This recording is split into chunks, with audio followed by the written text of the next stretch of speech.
السلام علیکم ناظرین، میرا نام ہے مظہر حسین اور آپ کی خدمت میں حاضر ہیں بھٹو کی کتاب اگر مجھے قتل کیا گیا۔ ہم بات کر رہے تھے انٹیلیجنس ایجنسیز کے اوپر۔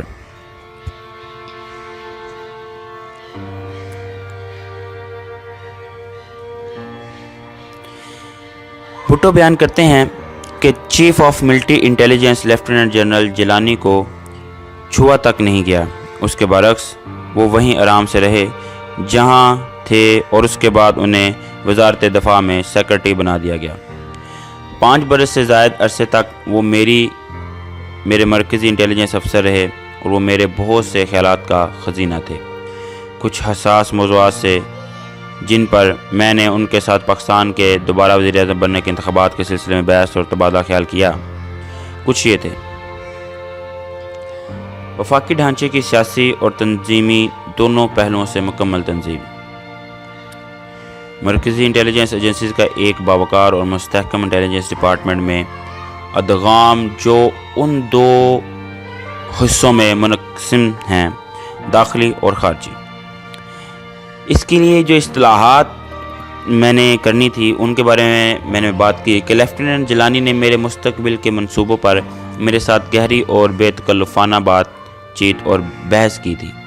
اگر فوجی ٹولہ واقعی اس انداز پر ناراض اور مشتعل ہے کہ جس طرح میں نے انٹیلیجنس ایجنسیوں کو استعمال کیا، تو پھر lieutenant general Jilani, director general inter services intelligence, ان کے ساتھی جنرلوں کا نمبر 1 ہدف ہونا چاہیے تھا، جو کہ بالکل بھی نہیں لیا گیا۔ چیف مارشل لا ایڈمنسٹریٹر مجھے رسوا اور بدنام کرنے سے متعلق نہیں تھکتا۔ اس نے مجھے قاتل اور جدید میکاویلی کہا۔ اس نے مجھے معیشت کی تباہی کا ذمہ دار بھی قرار دیا۔ اس کا دعویٰ کہ میری وجہ سے ملک خانہ جنگی کے دہانے تک آ پہنچا ہے۔ اس نے کئی مسلم ممالک اور چین کا دورہ سرکاری فائلوں اور دستاویزات کے ساتھ کیا تاکہ وہ ان ملکوں کے رہنماؤں کو قائل کر سکے کہ میں ایک قاتل اور خوفناک تشدد پسند انسان ہوں۔ اس کے برعکس حکومت کا فوج کے ذریعے تختہ الٹنے کی چند ماہ پہلے لیفٹیننٹ جنرل جیلانی نے تحریری طور پر اظہار کیا تھا اور میں اس کا متن دہراتا ہوں۔ مسٹر بھٹو کی قیادت، فہم اور مرتبے کا کوئی نعم البدل نہیں، اور کوئی بھی ان کے علم و فراست سے مرتبے کے قریب اس شعبے میں دستیاب نہیں۔ مسٹر بھٹو واحد رہنما ہیں جو بین الاقوامی شناخت اور امیج رکھتے ہیں، جو بین الاقوامی پاور پالیسیوں کی تشکیل کا گہرا اور شدید علم اور تجربہ رکھتے ہیں۔ انہوں نے پاکستان کے لیے ایک معمار کی خدمات انجام دی ہیں۔ وہ پاکستان کے استحکام اور سلامتی کی علامت ہے۔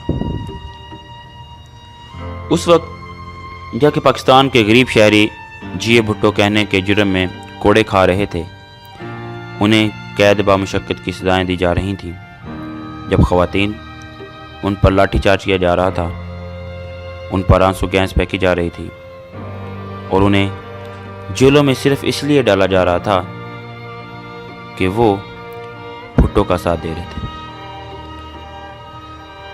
کہ وہ درگاہوں پہ جا کر بھٹو کے لیے دعائیں کر رہے تھے۔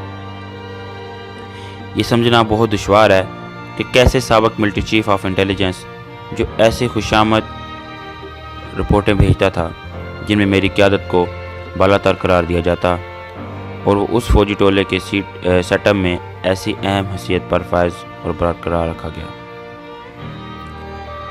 اس حوالے سے یہ معاملہ غور فکر کا حامل ہے کہ لیفٹیننٹ جنرل جیلانی کی مجھے متاثر کرنے کی یہ کوشش کامیاب رہی کہ 6 جنرلوں کو نظر انداز کر کے اس وقت کے میجر جنرل ضیاء الحق کو چیف آف سٹاف کا عہدہ دے دیا جائے۔ اس کہانی کا صرف ایک حصہ، لیکن اس معمولی سے انکشافات کے ساتھ میں یہ پوچھنا چاہوں گا، کس نے کس کا استحصال کیا؟ کیا ملٹری انٹیلیجنس کے چیف اور اس کے چیف آف سٹاف نے میرا استحصال کیا؟ میں نے ان کا استحصال کیا؟ کیا یہ بات سچ ہے؟ اس سلسلے کی اگلی کڑی کے ساتھ آپ کی خدمت میں حاضر ہوں گے۔ تب تک کے لیے ہمیں اجازت دیجیے۔ اللہ حافظ۔